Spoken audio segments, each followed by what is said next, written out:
মধ্যপ্রাচ্যে চলমান উত্তেজনার মধ্যেও স্বস্তিতে আছে বাংলাদেশ। হরমুজ প্রণালী দিয়ে বাংলাদেশের তেল ও এলএনজি বহনকারী জাহাজ চলাচলে বাধা দেওয়া হবে না বলে আশ্বাস দিয়েছে ইরান।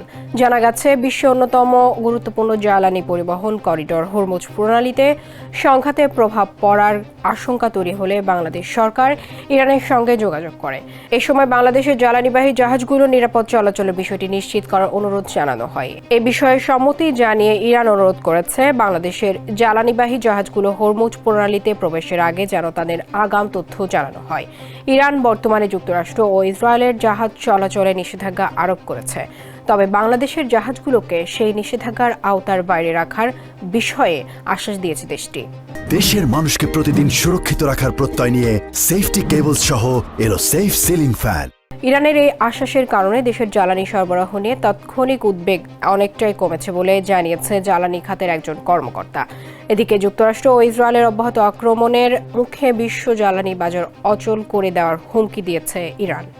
দেশটির শক্তিশালী সামরিক বাহিনী ইসলামী রেভলিউশনারি গার্ডস কোর বা আইআরজিসি হুমকি দিয়েছে, তেহরানের ওপর সামরিক চাপ ও হামলা অব্যাহত থাকলে এই অঞ্চল থেকে বিশ্ববাজারে 1 লিটার তেলও রপ্তানি করতে দেওয়া হবে না।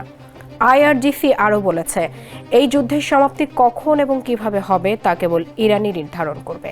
মার্কিন প্রেসিডেন্ট ডোনাল্ড ট্রাম্প যুদ্ধ শিগগিরই শেষ করার যে আশাবাদ ব্যক্ত করেছিলেন, তার জবাবে রেভলিউশনারি গার্ডস বলেছেন, এই যুদ্ধের সমীকরণ এখন তেহরানের হাতে এবং মার্কিন বাহিনী এককভাবেই সংঘাত থামাতে পারবে না।